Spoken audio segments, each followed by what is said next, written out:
Assalamualaikum. Welcome to my YouTube channel learning with G. आज हम basic biology lecture number 17 से start करेंगे। अगर आपने मेरा लास्ट लेक्चर सुना हो तो उसके अंदर हमने बात की थी सेल साइकिल की। ये जो सेल साइकिल है उसके डिफरेंट स्टेजेस होते हैं। उसका एक जो पार्ट है वो है माइटोसिस, या इसको एम फेज भी कहते हैं। अगर सेल जो है वो मियोसिस की तरफ जा रहा है तो उसमें मियोसिस होगी, और अगर माइटोसिस की तरफ जा रहा है तो माइटोसिस होगी। तो आज हम पढ़ने लगे हैं माइटोसिस। तो माइटोसिस पढ़ने से पहले आपने ये चीज ध्यान में रखनी है कि majority of the cells in even our body and different organisms divide through mitosis। meiosis जो है वो सिर्फ और सिर्फ गैमेट फॉर्मेशन में इन्वॉल्व होती है। मेजर जो सेल डिवीजन है वो माइटोसिस ही है। और माइटोसिस में क्या होता है कि जो एक आपका पेरेंट सेल है वो टू डॉटर सेल्स में कन्वर्ट होता है, और इसके प्रॉपर स्टेजेस होते हैं। ठीक है। अब जो मेजर इसके टू फेजेस हैं जिसमें इसको कन्वर्ट किया जाता है, एक है कैरियोकाइनेसिस और एक है साइटोकाइनेसिस। जो काइनेसिस का वर्ड है, काइनेसिस के वर्ड का मतलब होता है डिवीजन। और कैरियो मैंने आपको पहले भी जैसे बताया था कि कैरियोन न्यूक्लियस से निकला है, तो ये वही है। कैरियोकाइनेसिस क्या है? Division of nucleus. और साइटो जो है वो साइटोप्लाज्म से निकला है, और काइनेसिस डिवीजन। तो साइटोकाइनेसिस क्या है? Division of cell.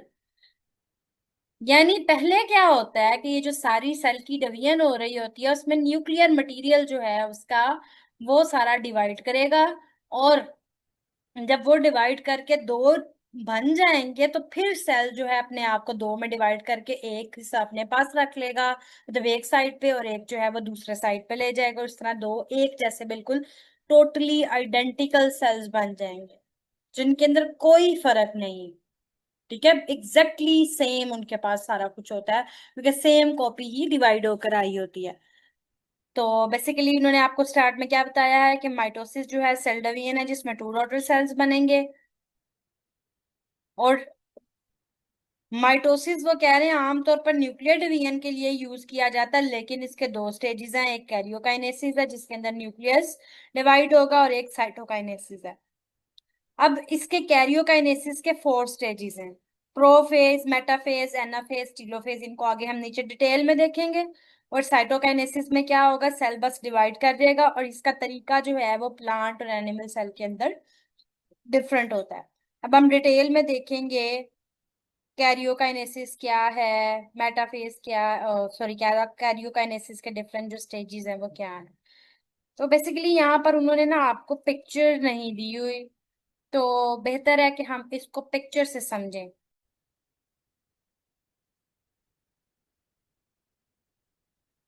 अगर आप इस पिक्चर को देखें, ये माइटोसिस की पिक्चर है। अभी आप लोग ले थेरी में इसको देखेंगे कि वो क्या है, लेकिन जो बेहतर आपको समझ आएगी वो यहाँ से आएगी। तो बेसिकली आप यहाँ पर देखें कि ये इंटरफेस थी। इंटरफेस स्टेज में क्रोमेटिन मटेरियल इसी तरह से स्प्रेड हुआ था, लेकिन जैसे ही आपके पास एम फेज स्टार्ट होता है तो जो प्रो फेज स्टेज के अंदर ये न्यूक्लियर मटेरियल कंडेंस होता है, और कंडेंस होने के बाद ये क्रोमोसोम की शक्ल इख्तियार कर लेता है। ठीक है, यहाँ पर एक प्रॉपर क्रोमोसोम की शेप बन गई है, जबकि आप यहाँ पे देखें यहाँ पर शेप नहीं है। अब प्रोफेज के अंदर जब ये चीज हो गई है तो इसके बाद क्या होगा? ये आपके पास जो न्यूक्लियर की मेम्ब्रेन थी, अगर आप देखें तो यहाँ पर आपको ये मेम्ब्रेन बिल्कुल इंटेक्ट नजर आ रही है, लेकिन यहाँ पर मेम्ब्रेन इसकी डिसअपियर होना शुरू हो जाती है।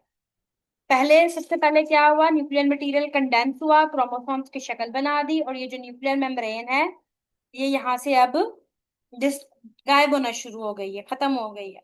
और ये जो स्पिंडल फाइबर्स हैं ये आपके पास आपको नजर आ रहे हैं, सेंट्रियोल्स हैं, सेंट्रोसोम्स इनको कहते हैं केले को।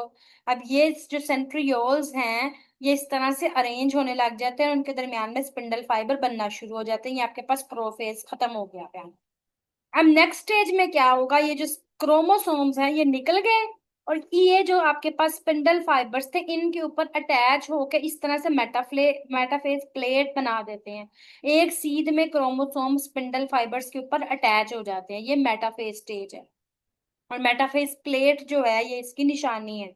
आपकी जो बुक में फिगर है उसको भी हम देखेंगे, उस पर उन्होंने जो स्टेजेस दिखाए हुए हैं वहां से अब ये फिगर देखने के बाद आपको वो समझ आएगी कि वो कौन से स्टेज में वो वाला सेल है।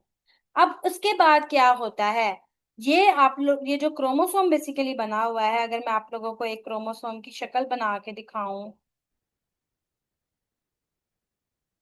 ये आपके पास एक क्रोमोसोम होता है, ठीक है। अब ये जो है ना क्रोमोसोम बेसिकली ऐसे है, यानी इसके पास सिस्टर क्रोमेटिड्स हैं। अब यानी कि ये एक ऐसे ही क्रोमोसोम था, ये इस तरह से है, और ये इस पॉइंट के ऊपर एक दूसरे के साथ जुड़े हुए हैं। तो इस तरह से ये जो क्रोमोसोम है यूं बन जाता है।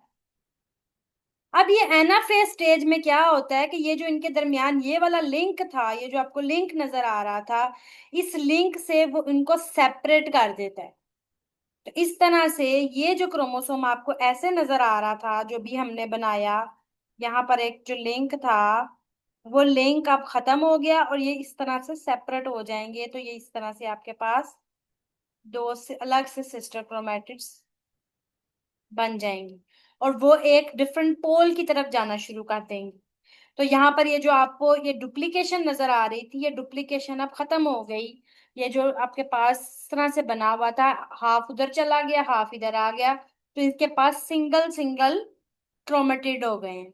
तो अब एनाफेज स्टेज में ये जो आपके पास सिस्टर क्रोमैटिड्स थी ये सेपरेट हुई, सेपरेट होकर डिफरेंट पोल्स की तरफ मूव करना शुरू कर दी। और जब ये डिफरेंट पोल्स की तरफ मूव अप कर गई हैं तो अब आप देख रहे हैं कि जेनेटिक मटेरियल है ना, वो डिवाइड हो गया। जेनेटिक मटेरियल आधा आधा हो गया यहाँ पर भी।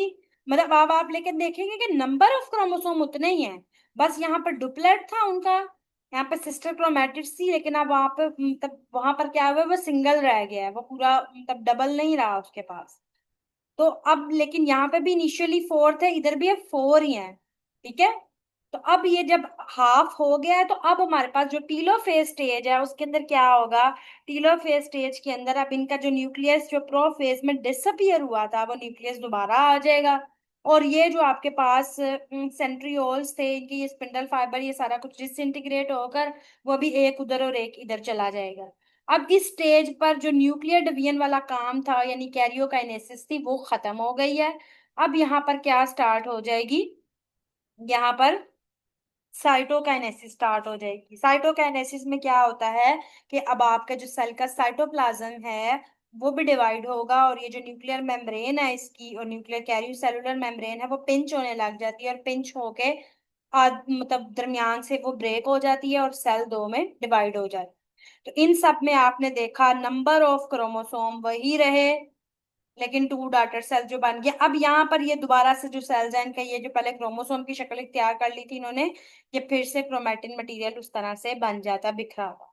उम्मीद है आपको यहाँ से ये समझ आ गई होगी। अब हम इसको आपकी जो बुक है उसके अंदर जो लिखा हुआ है उसको वहां से देखते हैं। अच्छा यहाँ पर है कि अब प्रोफेज में क्या हुआ, जैसे मैंने आप लोगों को बता दिया, क्रोमेटिन मटेरियल कंडेंस हुआ, क्रोमोसोम नजर आने लग गए। उसके बाद क्या हुआ कि ये जो डुप्लीकेटेड थे इस क्रोमोसोम जो है वो रेप्लिकेट किया, उसके टू सिस्टर क्रोमेटिड बन गए। अभी आप लोगों को मैंने दिखाया वो सिस्टर क्रोमेटिड जो है वो बने हुए हैं। ये इस स्टेज पे नहीं होता रेप्लिकेशन वाला काम, ये आपका काम एस फेज में हो चुका हुआ है।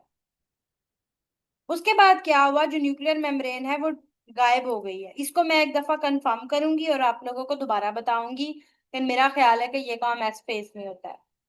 अब क्या हुआ, जो न्यूक्लियर मेम्ब्रेन है वो डिसअपियर हो गई है,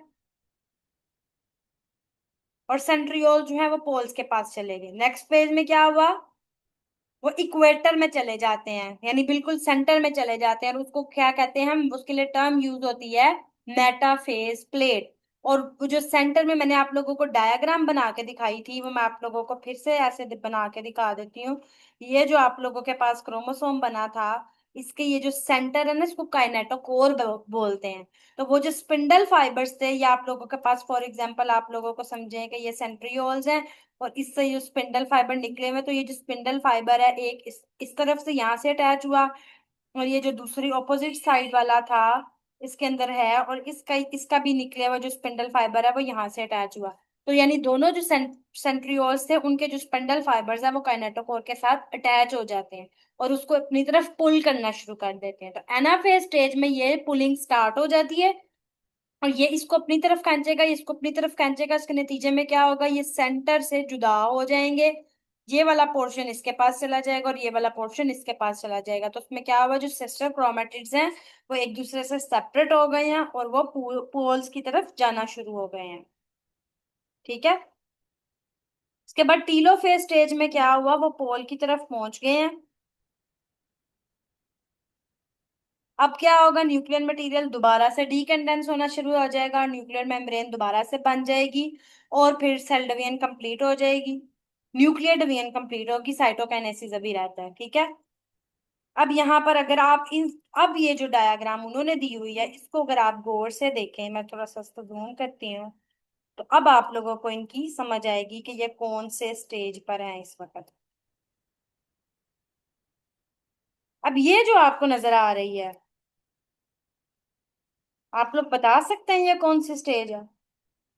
ये सेंट्रियोल है, ठीक है, यहाँ पर। और ये दरमियान से सेपरेट हो चुका है। ये जो शेप सिस्टर क्रोमेटिड की बनती है इस तरह की, ये वाली, ये एनाफेज स्टेज में बनती है। ठीक है। जब वो एक दूसरी तरफ चले गए होते हैं तो ये जो सेल है ये एनाफेज स्टेज में। ये कौन सा स्टेज है, ये स्टेज टीलोफेज है, क्योंकि आप देख रहे हैं कि दो अलग जगह पर न्यूक्लियस बने हुए हैं। यानी इसका मतलब है एनाफेज हो चुकी है, अब ये टीलोफेज स्टेज है। यानी यहाँ पर न्यूक्लियर मटेरियल आपको क्रोमोसोम में नजर नहीं आ रहा, कंडेंस हो चुका है। यहाँ पे जस्ट साइटोकाइनेसिस जो है वो स्टार्ट होने वाली है। यहाँ पर कहीं पर मुझे मेटाफेज स्टेज नजर नहीं आ रही, नहीं तो मैं आप लोगों को वो भी दिखाती। हम एक दफा इसको ऊपर भी देखते हैं कि ऊपर वाली जो डायग्राम थी उसके अंदर कौन सी स्टेज दिखाई हुई थी।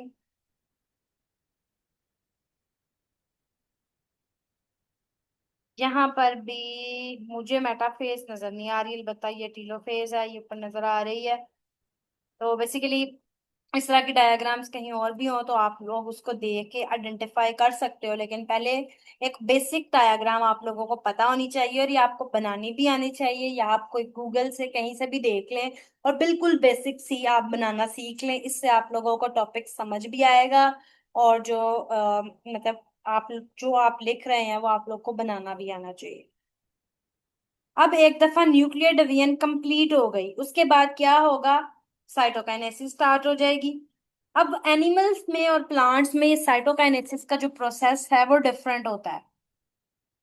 अब वो कैसे डिफरेंट होता है, प्लांट सेल के अंदर सेल प्लेट बनती है सेंटर में और वो उस तरफ मूव करना शुरू कर देता है। ठीक है। अब सेल प्लेट जो है वो गोल्जी बॉडीज और वेसिकल्स वगैरह ने बनाई होती है, लेकिन एनिमल सेल जो होता है उसके अंदर वो क्लीवेज फरो बनता है। अभी मैंने आप लोगों को बताया था कि वो मेम्ब्रेन अंदर की तरफ पंच होना शुरू हो जाती है, उसको कहते हैं क्लीवेज फरो बनना। तो इससे इन्वेजिनेशन होगी सेल मेम्ब्रेन की और जो सेल है उसका जो कहते हैं साइटोस्केलेटन की हेल्प से ये काम होता है और फरो के नतीजे में टू डॉटर सेल्स जो हैं वो बन जाते हैं। ये देखिए ये उन्होंने आपको बताया है कि इस तरह से क्लीवेज फरो बनती है और ये सेल जो है वो ऐसे से पिंच होता है और इस तरह से सेल दो में डिवाइड हो जाता है। ठीक है। उसके बाद माइटोसिस जो है वो जरूरी क्यों है, ये डेवलपमेंट में और ग्रोथ में इन्वॉल्व होती है। ठीक है। इससे जो है वो न्यू सेल्स बनते हैं। जो आपका कोई वुंड हुआ उसकी हीलिंग के लिए ये जरूरी होता है। इस तरह कुछ बॉडी के पार्ट्स कईयों का रीजनरेट होते हैं, वो भी माइटोसिस के जरिए से होते हैं और एसेक्सुअल रिप्रोडक्शन में भी माइटोसिस ही इन्वॉल्व है।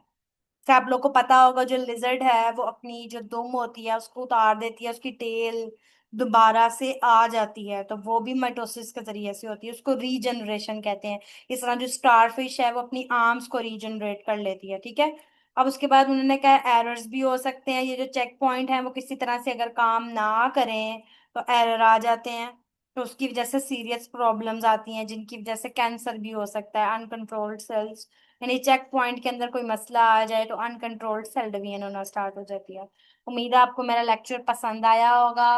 अगर आपको मेरा लेक्चर पसंद आया तो मेरी वीडियो को लाइक करें, कुछ नहीं समझ आई तो कमेंट सेक्शन में पूछें। इंशाल्लाह हम मियोसिस को नेक्स्ट लेक्चर में पढ़ेंगे। अल्लाह हाफिज।